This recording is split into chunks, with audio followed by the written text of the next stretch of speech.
Salam, hər vaxtınız xeyir olsun. Mən klinik psixoloq, İnam Psixologiya Mərkəzinin rəhbəri xanım Abdullayeva, psixosöhbətin bu dəfəki qonağı doktor Carnegie Klubun təsisçisi Nəcəf Allahverdiyevdir. Xoş gəlmisiniz Nəcəf müəllim. Xoş gördük. Təşəkkür edirəm dəvətimizi qəbul edib gəldiyiniz üçün. Mən təşəkkür edirəm dəvətə görə. Özünüzü təqdim edərdiniz bəzi. Özümü təqdim etsəm, veriliş yəqin nədə bitər oyuna. Bəli, ehtiyac yoxdur, amma yeni bizi. Yox, yəni doktor Nəcəf Allahverdiyev, Carnegie Klub Training Mərkəzinin rəhbəri. Sahələriniz çox təlimçi, bəli. Və sair. Bəli. Mən bundan öncə, bir neçə il öncə sizin təliminizdə olmuşam və o təlimdən çox faydalanmışam. Hətta indiyənə qədər orada təlimdə işlətdiyiniz bəzi orada metaforalardan, sözlərdən hələ də seanslarımda işlədirəm.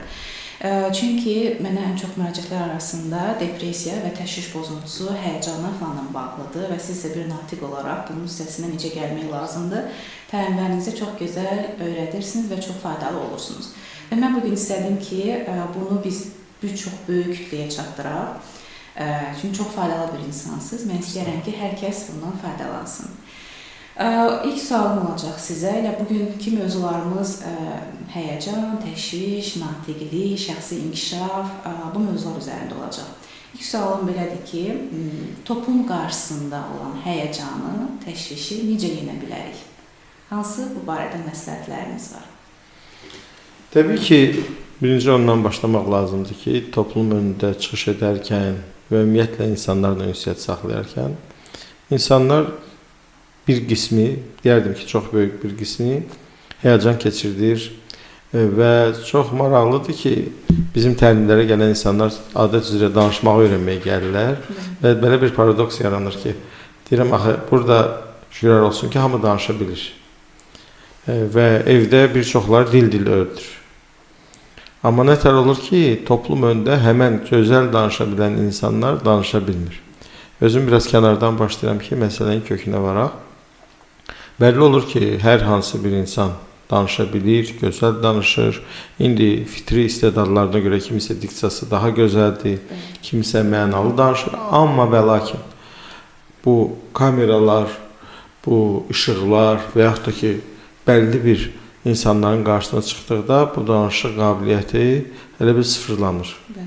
Səbəbi, hansısa bir bilgi və bacarıqları azalırmı? Təbii ki, əgər rasional baxsaq, yox, beyin həmən beyindir, bilgilər həmən bilgilərdir.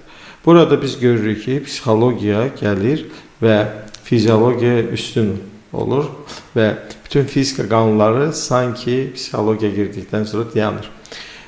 İnsan tanımadığı bir insanların qarşısında çıxış etdikdə bu həyəcan həmən özünü göstərməyə başlayır və bildiklərini unudur və belə bir deyim var ki, bir natiq çıxış etməmişdən qabaq auditoriyanın qabağında deyir ki, bu günlərcən nə çıxış etməyimi bir Allah bilirdi, bir də mən bilirdim. İndi isə sizlərin qabağında onu deyə bilərəm ki, bir Allah bilir. Bu onu göstərir ki, yeri gəlmişkən bu həmən o natiqin istifadə etdiyi bu üslub da özü bir təşvişi aradan aparan üslublardandır, həyəcanı aparan üslublardandır. Özü öncədən bir zarafat edir, auditoriyanın qarşısında özü başa salır ki, mən müəyyən qədər həyəcanlıyam, auditoriya gülür və ortam yumşalır və sonra davam edir. Üslublardan biri də elə zarafatla başlamaq. İkinci məsələlərdən biri təbii ki, kökünü araşdırırıq ki, insanların qarşısında çıxış edərkən, toplum qarşısında çıxış edərkən insanlarda həyəcan yaranır. Bunun fizioloji əsaslarına keçəcək, amma psixoloji əsaslar ondan ibarət ki, niyə həyəcanlanır, niyə qorxur? Axı bilir mövzunu, yaxşı bilir və çox maraqlıdır ki, həyatda qazandığı bir çox nailiyyətlər və yaxud da ki, qazanmadığı nailiyyətlər və yaxud ki, uğursuzluqları məhz bu bildikləri nümayiş etdirilməməsinin və yaxud etdirilməsinin hesabına başa gəlir və bunu anlayır əksər insanlar. Bilirlər ki, bilgi və bacarıq yaxşıdır, amma bunu nümayiş etdirmək lazımdır və bunu nümayiş etdirə bilmirlər. Niyə? Çünki bizi, özümüzü çox sevirik.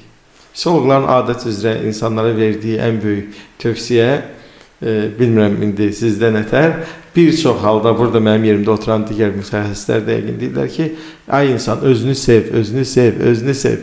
Mən özünü sevməyən insan tanımıram, xəstələr xaric. Təbii ki, hamı özünü sevir.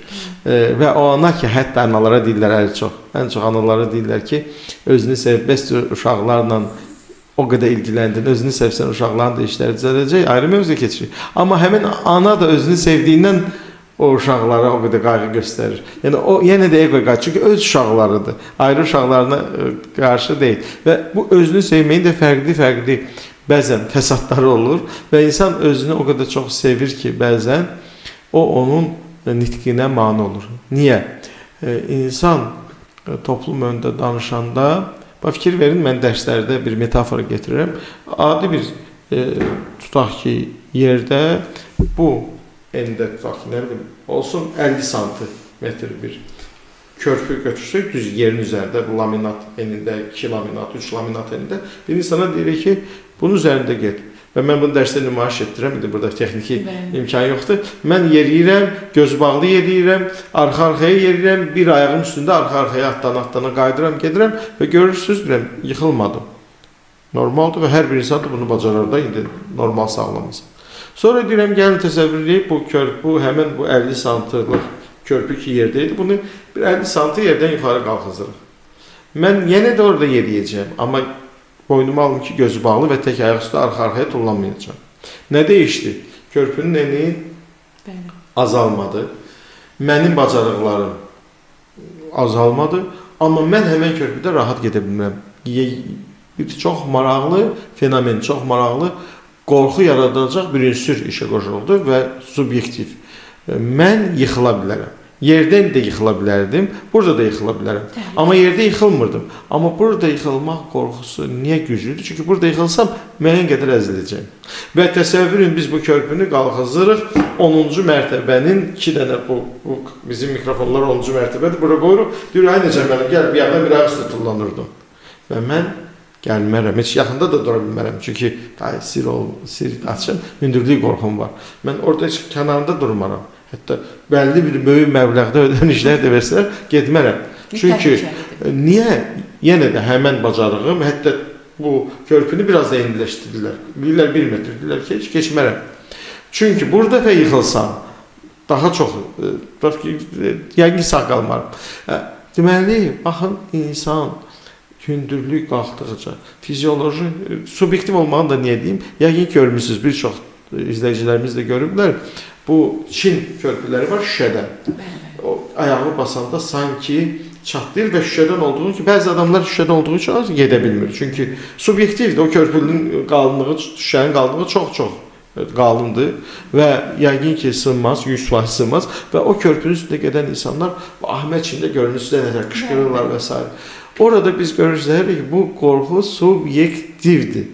Ələlxüsus, əgər doğrudan da körpüdən yıxılmaq ehtimalı varsa, danışığa gəldikdə bunu bir daha müqayisə etdikdə, biz evdə sanki o yerdə olan körpünün üstündə nə qədər istəyirsiniz danışırıq, nədən istəyirsiniz danışırıq, hər hansı armuddan istəyən armuddan danışırıq, Sanremodan istəyən Sanremodan danışırıq. Amma 3 nəfər tanımadığımız adamın qarşısına çıxdıqda sanki 50 santı qalxıb və artıq qorxuruq. Nədən qorxuruq?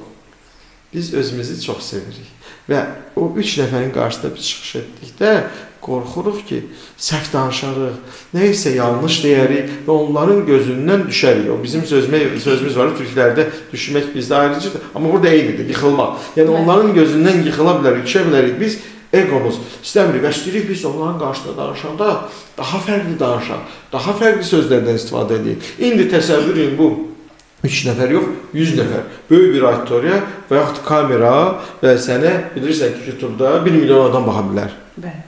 Və onların qarşısında olanda, kamera qarşısına çıxanda həmən bu qorxu, vahimə insanların gözündən çıxır, bildiklər yaddan çıxır. Bu bir. İkincisi, təbii ki, insan psixoloji bir varlıq olduğuna görə ta qədim zamanlardan bizim valideynlərimiz, babalarımızın babaları yaxşı qaçanlar oldular. Niyə? Onların qarşısında kamera yox, insan gözləri yox, vəhşi heyvanların gözləri olduğunda onlar ki, qaçmayıblar, yeyiliblər. Və ən güclü qaçanlar, onun üçün də yaradan, bizim içimizdə xüsusi gücləndirici bir hormonlar da yaradıb içimizdə, adrenalin və asla qaçan namərd edib daha sürətlə o maşını təsəvvür edin, o maşını elə bir əlavə turbo və yaxud əlavə o xüsusi o maşını gücləndirən vasitələr var ki, bu olur. Və təsəvvür edin ki, bir maşın, bir yandan biz onun qazını basırıq, yəni basırıq ki, sürətlə getsin. Bir yandan isə bu maşının hələ bil ki, əyləciliklərdə tormozu basırıq ki, maşın getməsin. Bir yandan biz çıxış demək istəyirik, bir yandan da bədəndə hər bir şey ona görəlir ki, insan oradan qaçsın. Bir yandan qaz, bir yandan həmən əyləc. Bir yandan bu torbo buraxılır, sürətlə adrenalindir ki, qaç! Buradan bir yandan da sən çıxış deməsən və xodda olan maşın sanki bir yana qaz verir, yerindən başlayır əsməyə. Nə olur? Dizlərimiz əsir, əllərimiz əsir, boğazımız quruyur, ürəyimizin döyüntüsü artır, boğulma və s. və insan bütün bildiklərini unutur. Bu, bunun psixoloji tərəfi və fizioloji tərəfi. Təbii dəf etməyi haqqında danışsam, bir dərsimizdə gedər. Çox gözəl izah elədiniz, həqiqətən çox anlaşılan, çox təşəkkür edirəm. Çox doğru vurğuladınız. Orada o təhlükəni, elə psixologiyada eyni şey deyir ki, bu həyəcanın altında daha çox bir təhlükə düşüncəsi yatır. Məsəl üçün, psixoloji qorxular, səhv etmək qorxusu, biabır olmaq, birdən səhv anlaşılaram, tənqid qorxusu, qınaq qorxusu, bu kimi bütün bu beyində olan bu düşüncələr yəqin ki, gedir və insanda başlayır həyəcan, təşviş yaratmağa. Bunun da kökü, səbəbi yəqin ki, çox dərindir. Ya ailəyə, cəmiyyətə yəqin ki, gedib dayanır. Bir dəqiqə, mən burada sizinlə razı olmayacağım. Bizim əziz psixologlarımız həmişə araşdırırlar, travma axtarırlar, keçmişdə axtarırlar, uşaqlıqda axtarırlar.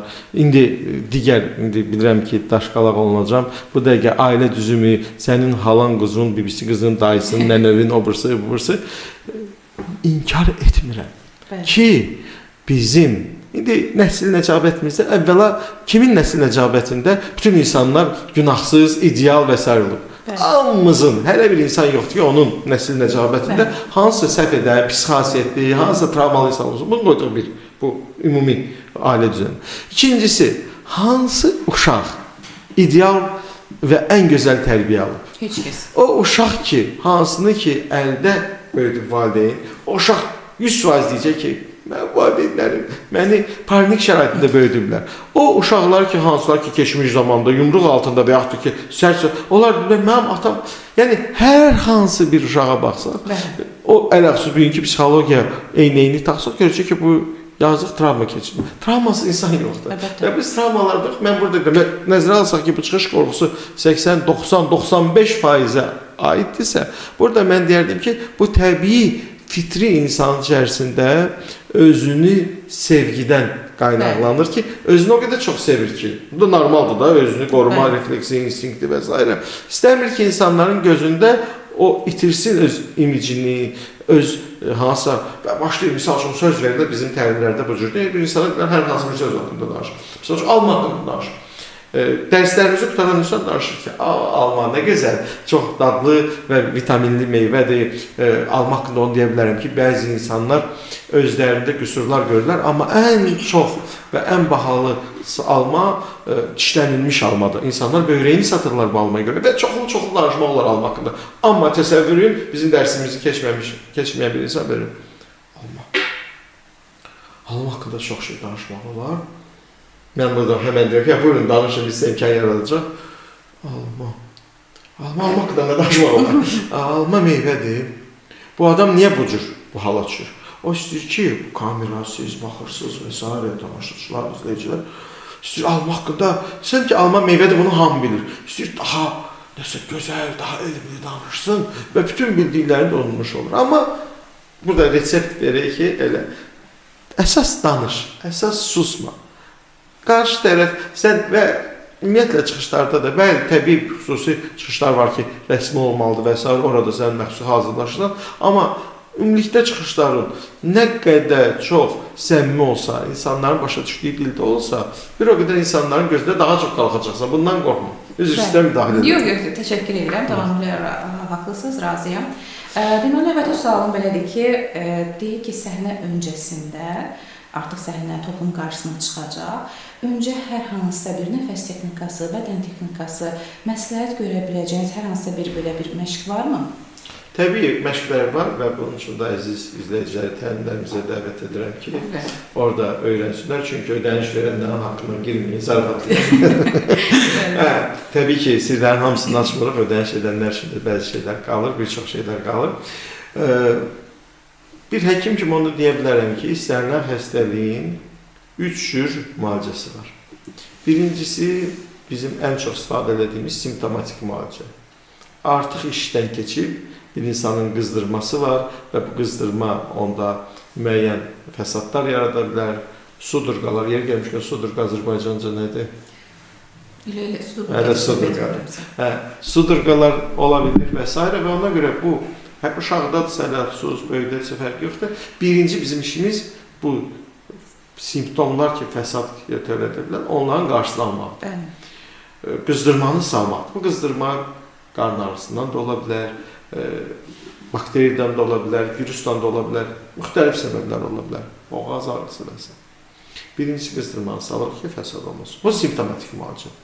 İkinci növ müalicə, xəstəlik artıq ki, simptomları müəyyən qədər salmış, simptomlarla müalicəni aparmışıq, xəstə rahatlaşıb.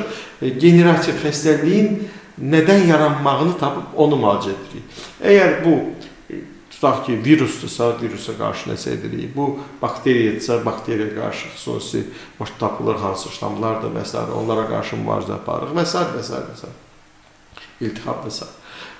Bu da generativdir ki, bilavasitə xəstəliyin yaradan ünsürü müalicə edirik. Və nəhayət ən əsası xəstəliyin yaranmadan öncə müalicəsi, yəni yaranmasının qarşısını alması müalicəsi ki, buna profilaktik müalicədir ki, biz bilirik ki, bir tutaq ki, insan isti havada bir isti giyinib, sonra soyunuruz və tədiyəcək, bu da temperaturun dəyişməsi, onun özündə temperatur yaradacaq və s. onun qarşısını alırıq da, profilaktik edirik. Və yaxud bilirik ki, bu tutaq ki, yuyulmamış hər hansı meyvənin yeyilməsi və s. profilaktika.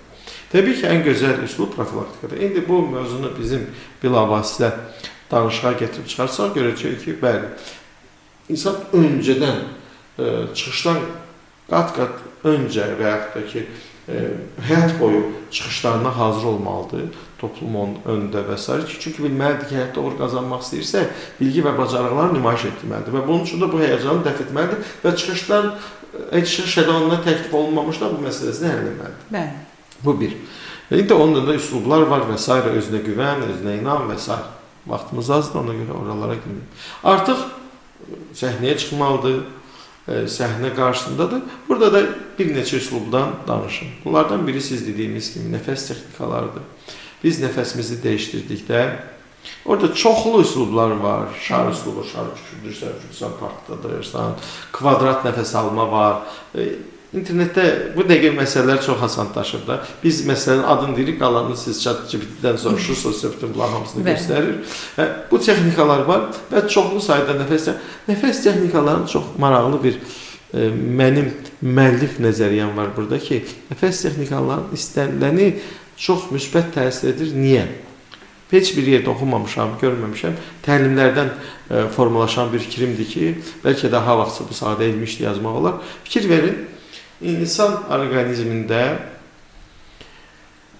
demək olar ki, 99 və bəlkə də orada 1000-dən 9 qoya bilər ki, hər şey özü tərəfindən idarə olunmur. Hüceyrələrimizin sayı trilyonlarlandır. Bu dəqiqə hansı mitoxondriya, hansı iş gedir, hansı hücrədə mitoz baş verir, biz bunları bilmirik. Öz başına gedirlər. Yaxşı, hüceyrə səviyyəsindən çıxdıq trilyonlarlandır. Çıxdıq orqanlar səviyyəsinə. Bu dəqiqə bizim tutaq ki, qaraciyərimizdə hansı proses baş verir? Heç xəbərimiz yoxdur. Amma orada böyük bir zavod və fabrik işləyir. Və bir qaraciyərin funksiyasını yerinə yetirmək üçün bir zavod kimidir. Bizim içimizdə bu dəqiqə müxtəlif ürəyimiz.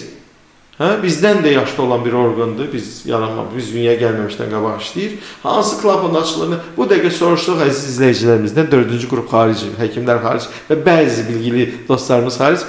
Neçə klapandır ürəyimiz? 3, 4, 2, bilənlər də çaşdı. Qonşumuzun maşının neçə klapan olmasını bilirik mühərrikinin, amma öz ürəyimizə bilmirik. Və bu ürək minlərlə ton qanı ötürür bədənimizdə. Özü də bizə verilsə, Əvvəla bizə demir, biraz belə otur, yoruldum, suyu az iç, ya falan şey eləmə. İkincisi isə qanı bizim bədənimizin bütün hüceyrələrinə çatdırır, qidanı, oksigeni təmizləyir. Bizdə təsəvvürünü bir insanın əlinə versə, qanın təchizatı ürəkdə, deyir ki, baş barmağı lazım deyil, çeçələ barmağı lazım deyil. Xanımlar yəqin ki, deyəcəklər ki, biraz tutaq ki, bura gəlsin. Kimsə deyəcək, kişilər deyəcəklər, bir qismi deyəcək, biraz bura gəlsin, bir qismi deyəcək, bura gəlsin, kimin neyi çatmır. İndi, yəni, insan tələf olar, şeydən çürüyə, ona görə bizə verilmir və bir çox dediyim kimi orqan. Bir-iki dənə bizə verilib bəzi məsələlər ki, misal üçün, biraz yoruldum, biraz belə oturdum, biraz belə. O da çox maraqlıdır ki, yaradan o şeyləri ki, bizə verib, iradə ki, verilib bizə, biz onlara cavab deyik. O da bir başqa mövzu. Yaxşı, biz insan olaraq bizim bəlli bir orqanlarımız var ki, onların idarəsi bizlik deyil. Və çox maraqlı bir orqanımız var ki, bu orqan yarı avtomatdadır, çox önəmli orqandır, ən vacib orqandır, amma yarı avtomatdadır. Hansıdır adət üzrə mən təlimdə tələbələrimdən soruşuram, çox vaxt deyirlər, beyin, deyirəm, beyin bir çox adamda elə tam avtomatdadır. Təbii ki, beyin öz yerində, amma bir orqanımız var ki, yarım avtomatdadır və çox önəmli bir funksiyanı yerinə yetirir. Bu, nəfəs alma funksiyasını yerinə yetirən ağciyərimizdir. Baxın, bir insan qidasız neçə gün qala bilər? Mən öz timsalında bilirəm ki, 40 gün qala bilər. İndi inanmayanlara burada alqışlar. 40 gün bir neçə dəfə, 2 dəfə qalmışam. Sonrasını bilmirəm, yəqin biraz da qala bilərdim. İndi uzaq, amma ola bilər ki, 2 ay qala bilməz. Yəqin ki, uzaqbaşı 3 aydan sonra. İndi təbii ki, orada fərqli faktorlar da var. Amma bəlli bir vaxtaca mümkün deyil. Susuz nə qədər qalmaya bilər? Bu da artıq bəlli, daha az vaxtdır. Bəs nəfəssiz? Mümkün deyil. Nəfəssiz çox az bir zamanda. Yəqin ki, 10 dəqiqənin rekord var, yoxdur, bilmirəm. Və nəfəs görün nə qədər vacibdir. Və insan çıxışdan öncə onun bir süni qorxusu var. Öncə deyir ki, bu qorxu sünidir. Çünki səni buradakı auditoriyada heç kim yeməyəcək. Düzdür, gözlərinlə yeyirlər. Amma gəlin nəzər alaq ki, o qədər də deyil. Çünki hər kəsən sən çıxış edən vaxtı özünü düşünür. Onların o özünü var. Və sən bunu bilərək, sən bilməlisən ki, onlar, bu çıxışdan heç nə olmayacaq. Burada bir dənə də maraqlı paradoksu deyim. Sonra yadıma salarsınız, yaddan çıxsa nəfəs alma məsələsinə. Baxın, çox çıxışın qorxusunu açıqlaması üçün çox önəmli bir misaldır. Biz bir böyük auditoriya girib, mən bunu çox vaxt etmişəm, bu sual vermişəm. Demişəm, əzizlər, kimlər maşın sürmək istəyər auditoriya qalxır? Kimlər istəyər ki, vəsqəsi olsun və maşın olsun? Auditoriyanın 99% əlini qalxacaq. Kimlər çıxış etmək istəyər, təlim keçməmişlər də olmaq? Təbii ki, çox az adam qalxır, yox. Çıxış etmək normal bir sual ki, normal belə cavab bəlli olan ritorik bir sualdır ki, çıxış etmək daha qorxuludur, real təhlükəlidir, ya maşın sürmək? Təbii ki, sual. Biz bu dəqiqəni bilmirəm, nə qədər kesəcəksiniz, nə qədər kesməyəcəksiniz. Mən çıxış edirəm bəlli bir vaxtı. Bu vaxtı dünyada nə qədərsə insan dünyasını dəyişib. Maşın sürməkdən, sürərkən və s. Amma nə qədər adam danışmaqdan ölür? Heç kəs. Deməli, təhlükə milyonlar, minlərlə dəfə, 100 minlərlə dəfə maşın sürmək daha təhlükəlidir və fiziki olaraq sübut olunandır. Psixologiyamız da bunu bilir. Nə olsun şuraltımız başa düşmür, amma ən azından neysə dərkmir. Bütün bunlara baxmayaraq, bizim özünü qorunma instinkti, şuraltımız və s. biz məsələni həll edirik və gedirik. İlk dəfə olaraq o maşın sürənlər var, möcüzə kimi baxırlar ona. Ki, maşın sürmək öncə, Bakı, aylaqsız bu tıxaclı yollarında. Amma gedirlər, öyrənirlər və aman artıq deyil, heç bir təhlükəsi, real təhlükəsi yoxdur. Biz qorxuruq. Yəni, burada da subyektivliyin görürük və bu qorxu sünidir. Rasional deyil. Və biz bu çıxış qorxusunu şuraltımıza deyir ki, abala, qorxma. Kirvenin maşınla onu həlləmişik. O ayrı vaxtımız olsa vaxtda danışarıq, dərinlərdə o danışırıq ki, nətər onu həlləmişik, o üslubu burada nətər tətbiq edək və tək burada ayrı yerlərdir. Amma burada biz qorxuruq.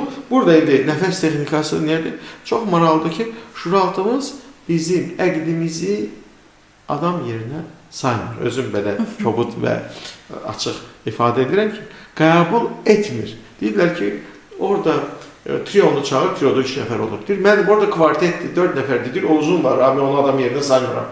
İndi şuuraltımızda bizim ağlımız, indi niyə belədir, nədir, o ayrı fəlsəfi, psixoloji məsələlərdir. Şuuraltımız əksər hallarda bizim ağlımızı qəbul etmir. Biz deyirik ki, balam, bu maşın sürməkdən qat-qat təhlükəsizdir, qorxma, çıxış et, bu kamera səni yeməyəcək, bu mikrofon sənə heç nə, bağışlayın mikrofonu əlimə vurdum, bu mikrofon sənə heç nə etməyəcək. Biz bunu ağılla başa düşürük, şuuraltıya ötürə bilmirik və bir çox hallarda belə olur. Ona görə bizim təlimimizin bir adı da odur ki, şuuraltı ilə bir kontakt qurması, şuuraltı ilə bir söhbət və şuuraltıya inandırma yollarıdır. Razılığa, şuuraltıya başa salma yolları. Və bu üslublardan da biri budur ki, nəfəs hərəkətləri çox maraqlıdır ki, biz nəfəsimizi dəyişdirəndə, şuuraltımıza biz deyirik ki, qorxma, o deyir, qorxuram. Deyirsən, qorxma, deyir, qorxma, baxırlar, axınacaq, qorxmayım. Və biz şuuraltıya deyirik, yaxşı, sən mənim sözümə qulaq asmırsan, mən sənin üçün yalancı bir həyəcan mərkəzi yaradacağam. Biz nəfəsimizi dəyişdirən kimi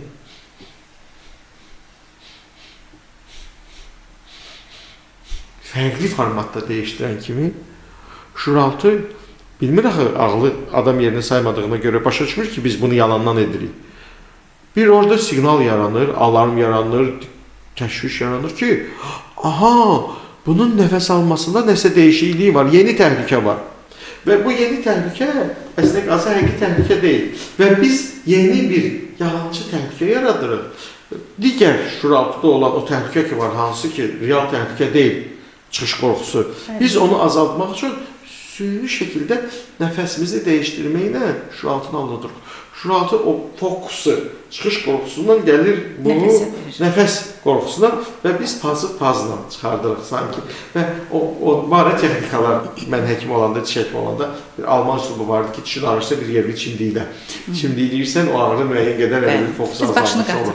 Bəli, burada da sən süni bir, təbii ki, nəfəs almanın özünün indi biz təlimlərimizdə diafraqma nəfəs alması, qarın nəfəs alması və s.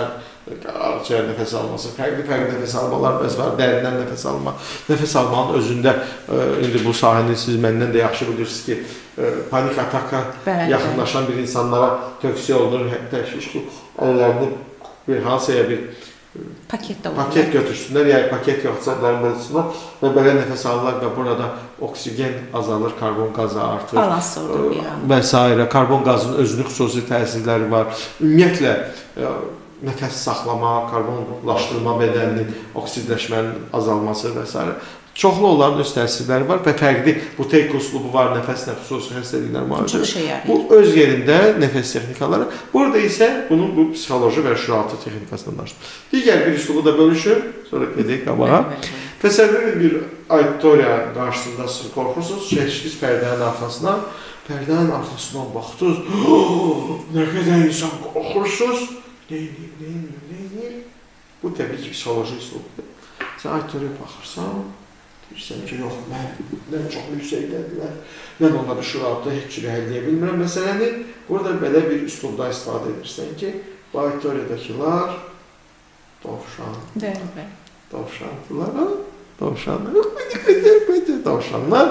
cürbəcür dovşanlar və bu dovşanlara baxdıqda da rahat olur. Burada bir ehtiyatlı olmaq lazımdır. Moskvada təlimlərdə olmuşdu, müəllimimiz danışırdı o.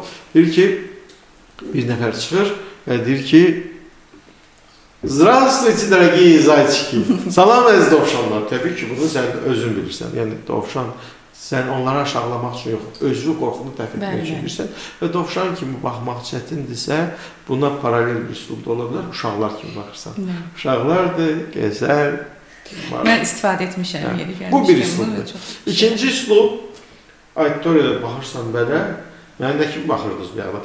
İkinci üslub, auditoriyada belə baxırsan, mən deyəcəm, yəni sənə qədər baxırdım. Baxırsan və görürsən ki, bunlar məni yiyəcək, dovşan kimi baxmaq da çətindir. Öz bilgi və bacaraqlarını yada salırsan, bu sahədə, sən bu yıl çıxışlayırsansə, ən azı ekspertsən və ən azı 3 gün, 3 gecə hazırlaşmışsan, bu mövzuya hakimsən və bu sahənin bilgisi kimi, ekspert kimi, bir rəhbər kimi və daha çox daha yaxşı olar ki, bir alim kimi, ekspert kimi çıxışırsan ki, hə, necədir vəziyyət, zat mən bilirəm, mən hakiməm mövzuya. Bu ikinci üslub.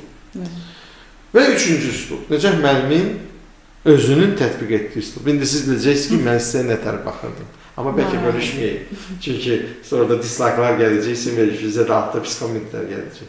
Bəlkə bölüşməyək, qalsın siz. Sirri bəlkə bölüşün bizimlə. Bölüşsə yaxı altda pis kommentlər, heyterlər yazacaqlar. Utanmırsınız Nəcəf müəllim, saqqalı da var, üzükləri də var, bizə nətər baxırdı, zat ayıbdır. Bölüşək, bölüşməyək. Bölüşək. Razısınız da verilişimiz, reytingi aşağı düşürür. Bəli, razıyıq. Siz nətər? Orada kommentlərdə yazın. Böyle şey də yaxşı. Mən auditoriyaya, yox, qorxuram mən. Mən dərsdə tələbələrimdən icazə alıram əvvəlcə ki, burada indi oradakılar heç nə deməyəcək, amma orada realdılar insanlar ki, mən 2 ay olaraq nətər baxmışam. Aha, mən auditoriyaya, insanlara dost kimi baxıram. Ayrıca baxsaydı deməm, dost kimi baxıram və dost kimi baxdıqda oradakı insanlarda və bütün insanlar da mənim kimi insandır. Onlar da Suziyada su istəyir. Onlar da məktəbdə darıxdırıcı dərs olanda və bəlkə də darıxdırıcı olmayanda dərsdən qaçmaq istəyir və bəziləri mənim kimi qaçıb. Onlar da tutaq ki, böyük qardaşları və ya kiçik qardaşları onların qələmini, onların pencəyini əyninə geyib gedəndə narahat olurlar. Onlar da hansısa bir geyimli geymək istəyəndə və əl atanda şkafa olmayanda deyəndə ki, ay mama, ay ana, o köynək hardadır, o kofta hardadır? Deyir, yumağa atmışam. İndi bəziləri zahirdə möhkəm əsəbləşiblər, bəziləri daxildə. Yəni biz insanıq, biz eyni dildə danışırıq, bəzən eyni dildə danışmırıq, bir də ayrı bir mövzu. Amma ümumi bir hisslərimiz var və insanlar o cür baxda onlarla onlar dilində danışanda təbii ki, bu kontakt yaranır. Dost olduqda təbii ki, ən gözəl üslub budur. Nə gözəl, təşəkkür edirəm, həqiqətən çox maraqlı idi. Növbəti bir sualım da var, sizi bayaqlar o 40 gün aclıq məsələsinə toxundunuz. Həqiqətən mən də sizi izləyirdim və çox böyük təqdir edirəm. Mənə şəxsən maraqlıdır, sizin orada hansı fərqindəlikləri qazandınız və bu təbii ki, çox böyük iradə tələb edir. Yəni günümüzün əsas mövzularından da biri iradədir. Mənə də çox müraciətlər olunur ki, iradəmizi necə möhkəmləndirək? İradəni möhkəmləndirmək üçün hansı tövsiyələriniz var və həmin günlər sizə nələri qatdı, nələri öyrətdi? Ola bilər, indi şok verici bir şok, biraz möhkəm çıxdı, şok. İradəm çox zəifdir. İradəm çox zəifdir və sırf bunu anlayaraq, profilaktika edərək bir çox iradəsizliyin qarşısını almışam. Burada tam başqa bir təcrübələriniz çox maraqlıdır. Burada tam başqa bir məsələ yadıma düşdü. Deyir, bir insan, hər bir insan qorxaqdır. Hər bir insan ümumi götürəndə də təbii ki, bu içimizdə bir özünü qoruma instinkti olduğuna görə, əgər yoxdursa, o insanların çoxsu dünyasını dəyişdirir. Bəlli bir təcrübə var ki, insanlarda ki, qorxu hiss olmayanda onlar qorxmurlar və bir müddətdən sonra bəlli bir risklərə gedirlər və ölürlər. Bu baxımdan hər birimizin içində bu qorxu var, hər birimizin içində məsələn təbii fitridir. Və təbii ki, hər birimizin içində iradə zəifliyi var, tənbəllik var. Niyə görə biz deyirik ki, sabahdan başlayacağam. Nə qədər adam sabahdan başlayacağam, yazın altlarda. Birinci gündən başlayacağam. Deyir, əgər həmən birinci gün olsa, yer orbitindən çıxar. Hamı başlanan gün olsa. Amma sən başla ya, yubadma. Biz günü satırıq və sonra mən də o cür. Və burada biz gerək bunun qarşısına alaq. Bir odur ki, çox insanlar burada sınır. Deyirlər ki, yox, mən söz verdim, alınmadı, mən bunu qədim alınmadı, mən bunu alınmadı, mən demişdim ki, mən bunu desəm kişi deyilim, sonra demədim sana, sonra baxıram, yaxşı geç kimi bilmədi, mən bunu demişəm, adam deyilim, iləmir, sonra özündən, burada, indi açıq qalmağa qayıdaraq, istəyirəm daha faydalı bir bilgi verim. Baxın, insanların çoxsunda bu var, o cümlədən də məndə də. Və mən bir etirafım olmuşdu Instagramda, çox maraqlıdır ki, Instagramda çox qızıl xırdalayırsan 10.000 adamın qalır, baxır. Hansısa bir belə söndür o zəhrimarı, söndür gedişinlə məşğul ol. Həmən baxışlar artır. Baxmışam. 1 milyon baxış onadır, bu yanda isə onun yanında, sağında, solunda insanın həyatını dəyişdirəcək video var. 10.000 baxış, 15.000 baxış. Bir fenomendir de, o da bir psixoloji fenomen. Qoyduq. Deməli, orada bir etirafım var ki, dostlar, mən özümə, rəqəm təbii ki, nisbidir, özümə 1.334 dəfə nələrsə söz vermişəm ki, edəcəm. Və burada sizin qarşınızda, yenə də o Instagramdakı videoda kimi etiraf edirəm ki, bu 1 milyon, rəqəm yendirəm ki, havadan götürüldü. Bu 1.334 dedim də deyəsən, 1.334-dən 1.250-sini etməmişəm. Amma o qalan 150-dirmi, 157-dirmi, 154-dirmi, nə qədərdirsə, onları etmişəm. Və onlar məni getirib, indi hansısa, indi tanıyanlar tanıyır, hansısa bir cəmiyyətdə mövqeyi, hansısa bir bilgi və bacarıq əldə etmişəm. Biz hamısı edə bilməlidir. Amma biz sınmalı deyilik və davamlı olmalıyıq. Davamlılıq çox önəmlidir. Və alınmayanda da davamlılıq, o zənciri qırma məsələsi bir başqa. Mən buradakı biraz ayrı şeydən danışım. Yəni, sən ki, elədin, qırıldı. Və bu yerdə insanların çoxsu həvəsdən düşür. Biz robot deyilik, biz ChatGPT deyilik, biz insanıq və biz zombi deyilik və biz bəlli bir vaxtdan sonra bir işi yandırırıq da. Bir adam deyir, şirini yeməyəcəm, bir gün yiyir, bir adam deyir, idmanla məşğul olacaq. Başlamır, o ayrı məsələ, o haqda danışdıq. Başlayır 5 günlük, sonra nəsə bir iş olur, saxlayır. Və bu saxlamalar bizi həvəsdən salır. Saxlamalı deyilik, davamlı olmalı. Və hətta bir məsələyə də toxunum, bir qorxaq var idi, bir məşhur şeirdir, Rusçadır. Bir qorxaq var idi, çox qorxaq idi və o istəmirdi ki, onun qorxaqlığı bilinsin. Və hər dəfə hansısa bir işlər görüləndə, o deyirdi ki, mən bu istədiyim kimi bu işi görsəm, hamı məni qorxağa bilər və bunun müqabilində əksini edirdi. Və müharibə başlayır, o 2-ci Dünya müharibəsindən bəhs edilir. Məsələn, müharibə başlayır, bu gedir müharibəyə, bunu harasa çağırır, mən qorxur, hər bir şey ilk addımı atır və günlərin bir günündə ən çətin bir tapşığa gedir və orada qəhrəmancasına şəhid olur, indi biz öz dilimizdən desək, şəhid olur, hamı da deyir ki, bu nə qəhrəman insan idi. Amma ən qorxaqların qorxusu idi. Amma qorxusunun üzərində həmişə gedir. Və burada bizim hər birimizin içində tənbəlliyi var, prokrastinasiya, günü-günə satmaq, ertələmə var, perfeksionizm var, vəsvəsə var, ən kamilə hamımızda var. Biz insanlar birində biri çox, biri çox. Biz bunların üzərində gedib və davamlı bu işləri görməliyik.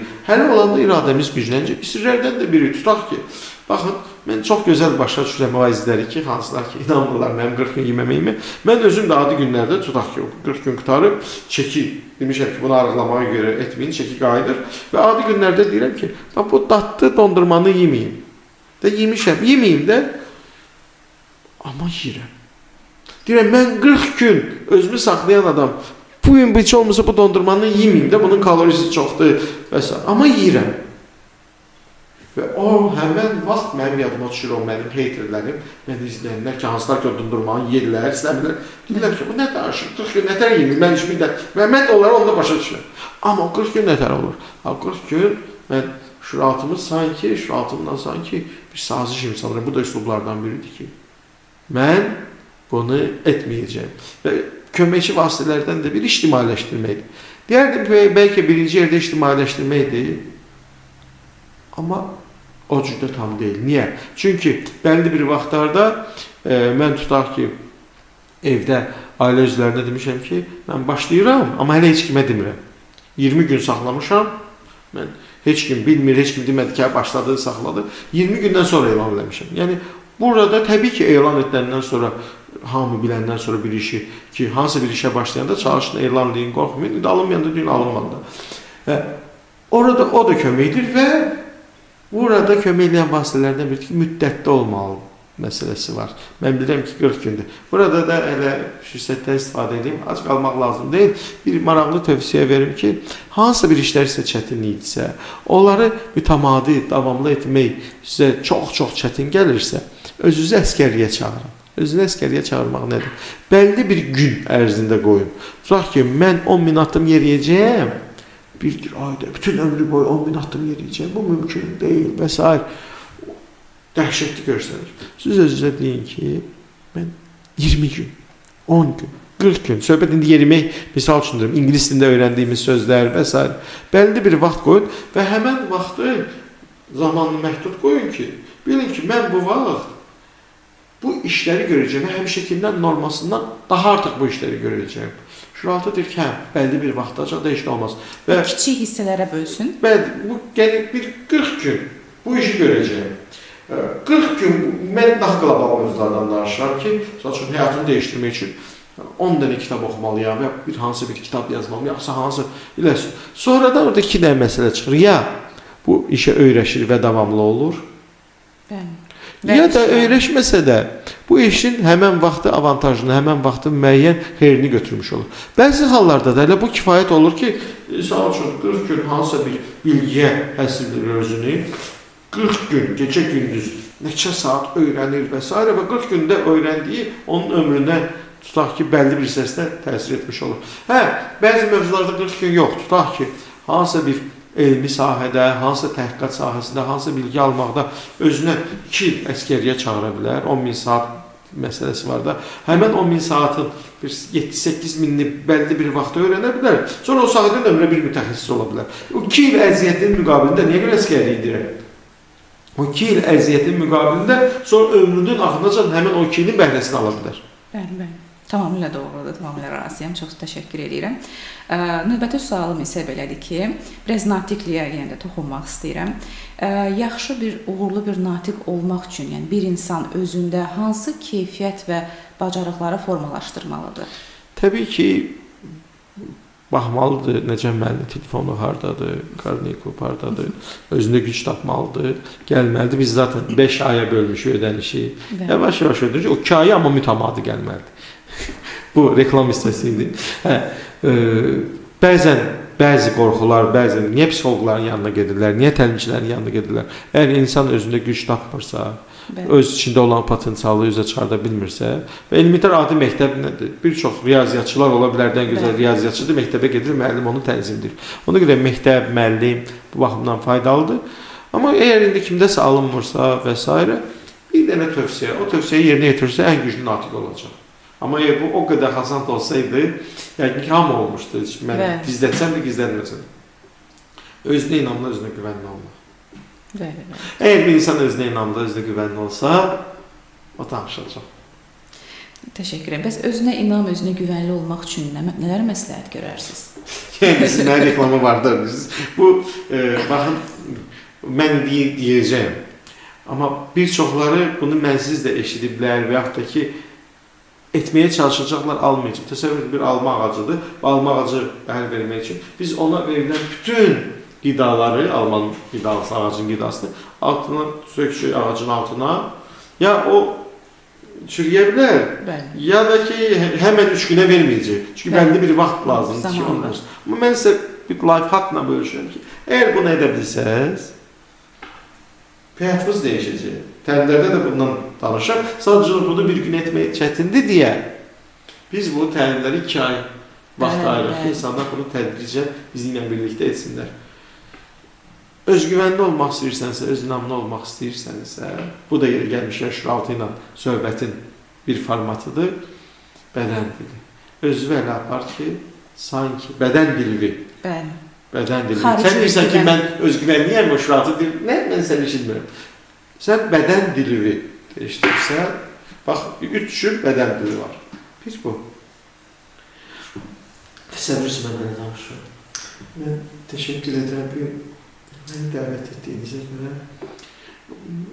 Özgüvən, bu heç. Təbii ki, bu natiq ola bilməyəcək. İkinci. Deməli, özgüvən məsələlərinə gəldikdə, yəqin ki, tamaşaçılar bu sahədə çox az bilgiyə malikdirlər və ümidvaram ki, siz heç olmasa nələrsə bilirsiniz. Burasına baxanlar deyəcəklər, bu kimdir? Təkəbbür. Bu da olmaz. Təfrid, ifrat və orta yol ki, sən özgüvənli, nə özünü aşağılamırsan, nə hamıdan üstün tutmursan. Özünü bir kimi dostunu, hamını və özünü də qeyri-adi, unikal və fərqli bilirsən. Hamını. Və o cür olduqda və sən də unikal, qeyri-adi və fərqlisən, sübutlayım. Kimdə eynidir? Səndən yoxdur, sən təksən. Hamımız tək. Hamımız tək. Hamımız təkrar olunmazdır. Hamımız, hər birimiz ən azı 200 milyon, 400 milyondan geride qoymuşuq. Yəni də 4-cü qrup və xuliqanlar tapdılar. Bizi ilə bir yerdə bu dünyaya gəlmək üçün 200 milyon, 300 milyon varlıq mübarizə apardı. Çatır. Və məhz o 400 milyondan, 200 milyondan, 300 milyondan biz seçilmişik və bu dünyada varıq və siz mənə baxırsınız. Yox, nə? Tam fərqli varlıq. Biz bəşəriyyətin ən uca varlığı insanıq və hər birimiz təkrar olmalıyıq. Biz burada girişəndə Fatma Nisənin toyuna nə bilim padnos gəlmişdi, hansı paltar giymişdini müzakirə edirdik də, ya kiminsə maşının nömrəsi. Biz bunun üçün gəlməmişik. Bəzən insan unudur, düzdür, öz dəyərini, öz güvənini unudur. Amma biri xatırlatmaqda bir fayda var. Təşəkkür edirəm. Növbəti sualım isə belədir ki, siz illər sonra peşənizi, ixtisasınızı dəyişdiniz və bir çox insanlar var ki, onlar da bu periodu keçir. Burada hansı çətinliklərə yaşadınız, nələr hiss etdiniz? Bu barədə nə deyə bilərsiniz? Çox maraqlıdır, bilmirəm buranın indi keçəcəyi yox. Mən bu dəqiqə hələ bir yerdə oturmuşam ki, burada çoxlu pul qazanırdım. Məhz baba oturduğum yerdə, ola bilir bir yarım metr aralıda mən burada otururdum və burada bir kreslo var idi. İndi bilmirəm oranı bizim studiya əməkdaşları keçəcək ya yox. Burada bir kreslo var idi. Mən burada aç ağzını deyib implant qoymuşam. Yaxşı pullar qazanmışam və bu 15 il bundan öncə olub və bu cəmaatın pullu bir işi, həkimlik işini kənara qoyub tam sıfırdan 40 yaşında yeni peşə ilə məşğul olmağa başlamışam. Necə oldu bu qərarı verdiniz, Nəcəf müəllim? Biz dərslərdə bir ikiqay sistemi haqqında danışırıq ki, insan hər hansı bir həyatda yaxşı olar ki, missiyasını tapsın və bu missiyanın içərisində işi sevməlidir, o işi bacarmalıdır, o iş insanlara lazımlı olmalıdır, o iş müəyyən qədər insanlara mənfəət gətirməlidir. Bu prinsip var. Necə bu Yaponların sistemidir. Necə mən bir dənə də əlavə edib ki, bu iş həm də mənəvi olmalıdır da. Yəni halal olmalıdır. Mən 25 il həkim işlədikdən sonra və yaxud işlərkən bəlli bir səviyyəcən qalxızmışdım bu işdən özümün həzz almağımı 70%-əcən çatdıra bilmişdim. Amma 100-ə çatmamışdım. Çünki təməlində 30 idi.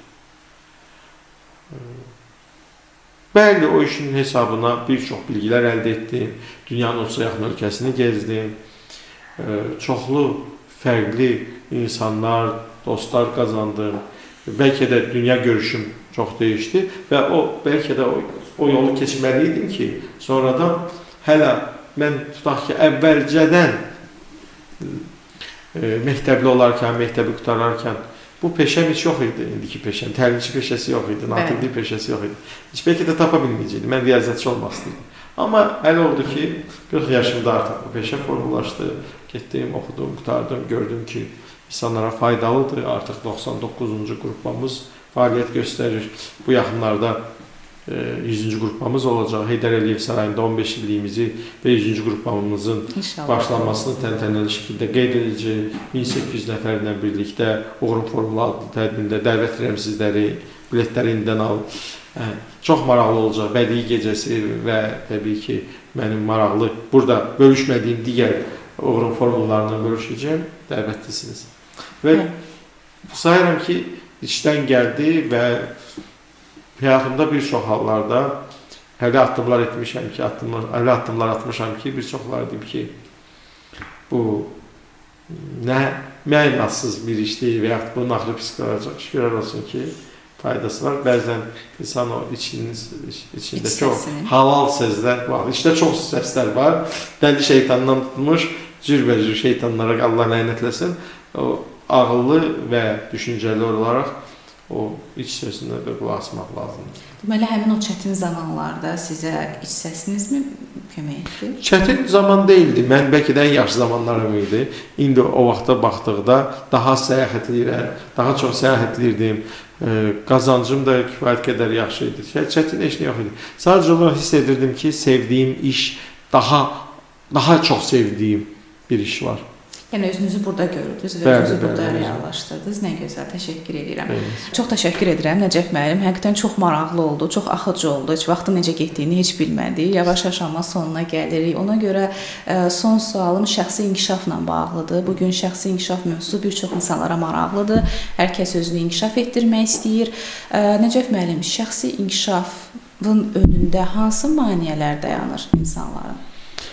Şəxsi inkişafın önündə insanların şəxsi inkişafın vacibliyini anlamamaları alınır. Yəni gəlib çıxırıq profilaktikaya. Bir çox insanlar sayırlar ki, öyrənmək lazımdır, oxumaq lazımdır. Mən TikTokda da varam, orada bir video çəkmişdim. Bəli. Valideynlər narazı idilər.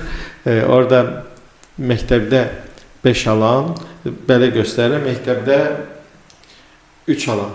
Bir ki, dostlar, təzə atelmə açıram. Məktəbdə 4 alan. Deyir ki, məktəbdə 2 alan daha doğrusu. Məktəbdə 2 alan. Dostlar, yeni atelmə açıram. Məktəbdə 3 alan. Dostlar, yeni marketinq açıram. Məktəbdə 4 alan. Dostlar, yeni yuyucuxana, yəni Azərbaycanca moyka açıram. Yanında da xudmanlı bir çayxanası olacaq. Məktəbdə 5 alan, bilməm bunu düzüləm yox. Durur ayağa, gedin qapını açın, biraz hava sərinləşsin. Bu, deyirlər, yox, siz deyirsiniz, oxumayın. Yox, mən demirəm, oxumayın. Mən deyirəm ki, mən demirəm, dünya deyir ki, bir əlaçı sindromu var, yəqin ki, psixoloqlarda da. Bir əlaçı sindromu var və təəssüflər olsun ki, əlaçlar heç də həmişə həyatda ən uğur qazananlar deyirlər. Və burada bizim əziz cəmaatımız bu da gəlmir. Çünki təbii day-dayları yoxdur. Day-day olsa yaxşıdır, day-day bir kaş olmazsa sport işi, yəni. Day-day təbii yaxşıdır. Amma gəlin, baxaq, diqqətlə baxaq ki, o qədər day-daylı insanlar var ki, onlar da həyatda uğur qazanmayıblar. Həyatda önəmli olan məsələlərdən biri bilgi və bacarıqlardır. Bunlar öz yerində. Amma bunlar kifayətləmir. Bizim bir formulumuz var. Uğur bərabərdir. BB. BB yəni bilgi və bacarıq. 100 vurulsun 100. Bərabərdir 0. Nə çatmır? Aha, çatmayan bilgi və bacarığın yanında BB, bilgi və bacarığın müasir adı hard skills'dır. Bəli. Zərgərdirsə zərgərliyi çox gözəl bilməlidir. Telefon ustadırsa telefonu çox gözəl bilməlidir. Müəllimsə müəllimliyi, psixoloqsa psixoloqluğu. Öz sahəsini bilməlidir bir mənalı. Amma bu kifayətləmir. Və o qədər bilgili və bacarıqlı bu dəqiqə bizim baxan dinləyicilərimiz var ki, həyatda uğur qazana bilməm. Niyə? Çünki 3 dənə universitet qutarıb, Oxford'u qutarıb, amma çünki onun yanında soft skills yoxdur. Soft skills məhz həmin yumuşaq bacarıqlar insanların şəxsi inkişafına aid olan məsələlərdir ki, bir çoxları məktəblərimizdə bu keçirilmir, universitetlərdə keçirilmir. Kimdəsə fitri var, öz üzərində işləyir, gedir və kimlərsə bizim təlimlərə və s. gəlir ki, bu bacarıqlarını artırır. Çox önəmlidir. Bu yer gəlmişkən də bir çox danışdıqlarımızın bizim mübarək dilimizdə də var. Fikir verin, elm çox önəmlidir. Dilimizdə elm, daha özünüz bilirsiniz ki, nə qədər də mən hədisləri danışmıram, hamı bilir, beşikdən qəbr evinəcə elm öyrən və s. Amma deyir, elmin yanında bir elm də olmalıdır. O qədər elmli insanlar var ki, amma bu elmlər olmadığına görə, istər münasibətlərində, istər ailə münasibət, bu ayrı bir mövzudur, istər ailə münasibətlərində boşanmaların sayı artır və s. İnsanlar Marsa maşın uçurdur, amma tənhadılar. Qoyaq inkişafı, qoyaq uğuru, qoyaq pul qazanmağa bir qırağa. Bu dəqiqə insan bunların hamısını nəyə görə istəyir? Rəfah halı, xoşbəxt, rahatlıq istəyir. Amma baxırsan, Marsa maşın uçurdurub, atom parçalanıb, amma insanlar xoşbəxtlik nazirliyi açırlar. Bir otaqda oturan, bir-birini sevən insanlar, bu ola bilər həyat yoldaşları olsun, bu ola bilər evlad və valideynlər olsun, bir-birlərindən əlaqə qura bilmirlər. Bunu qoyduq qırağa.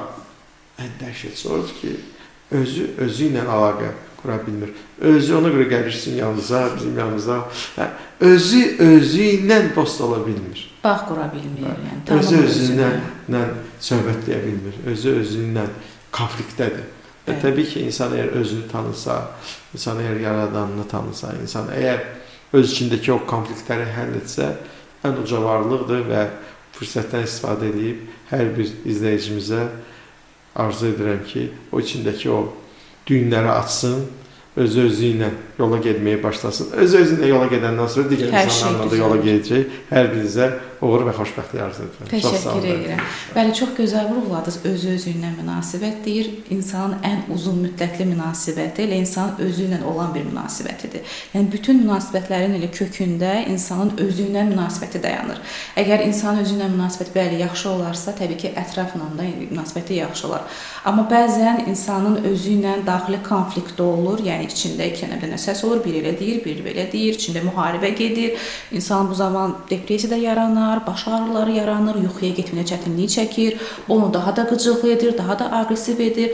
Sadəcə olaraq nə zamansa hər hansı bir yaşadığı hadisəni həzm edə bilmir, qəbul edə bilmir. Niyə oldu, niyə içəridə bir aqressiya, üsyan və bu insana təbii ki, o dediyiniz o hüzurdan, xoşbəxtlikdən söhbət gedə bilməz. Təbii ki, o gərgin olacaq, təşvişli olacaq, bütün bu bədəni də gərgin olur, bütün qan dövranı falan yaxşı işləmir.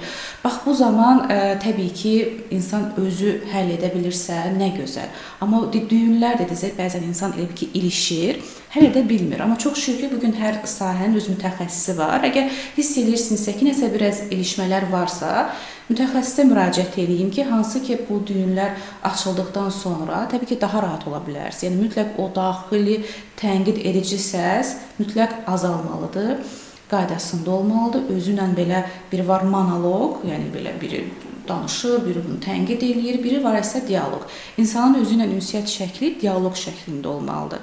Yəni məsəl üçün özü ilə nəsə danışır, qınamadan, orta şəkildə bir arada bir özündən soruşur ki, necəsən, necə hiss eləyirsən. Amma çox təəssüf ki, biz özümüzü bəzən ən belə kənara atırıq, heç özümüzdən soruşmuruq ki, necəsən, nə baş verir daxildə və bütün bunlar da yığılır və zamanla bir çox problemlərə səbəb olur. Ağırlaşdırılmış bir hal yaranır, depressiya və dediyim kimi bir çox digər psixoloji problemlər. Amma təbii ki, dediyimiz kimi bir çox məsələlər burada yaxşı nəticə verə bilər. Özünü inkişaf, kitablar, məsələn, ChatGPT filan, hal-hazırda bir çox vasitələr var. Amma mən deyərdim ki, psixoloqun yerini heç nə verə bilməz. Çünki insanın real məncə bir ünsiyyətə, emosiyaya ehtiyacı var. Çünki psixoloq sizi bir başqası və ya da ChatGPT sizi dəstəkləyəcək. Amma bir psixoloq sizinlə dürüst olacaq. Yəni bəzən heç susacaq, bəzən dürüst olacaq. Yəni insanın kənardan özünü baxmasına və bir insanla bir emosional bir ünsiyyət və bağ qurmasına düşünürəm ki, ehtiyac var. Belə, həqiqətən çox xoş oldu, çox təşəkkür edirəm. Bugünkü söhbətimizi yekunlaşdırırıq, amma təbii ki, psixosöhbətin növbəti verilişləri, qonaqlar olacaq. Əgər verilişimizdə hər hansısa bir mütəxəssisi görmək istəyirsinizsə, şərh hissəsinə yaza bilərsiniz. Sosial şəbəkələrdə, Instagramda həm Nəcəf müəllimə, həm bizi izləyə bilərsiniz. Hər hansı bir sözünüz, sualınız varsa, seanslar, təlimlər, kurslarla bağlı yaza bilərsiniz. Bizim əməkdaşlar sizə geri dönüş edəcək. İzlədiyiniz üçün hər birinizə təşəkkür edirəm. Növbəti görüşlərə qədər sizə təşəkkür edirəm Nəcəf müəllim. Hər biriniz sağ olun. Sağ olun.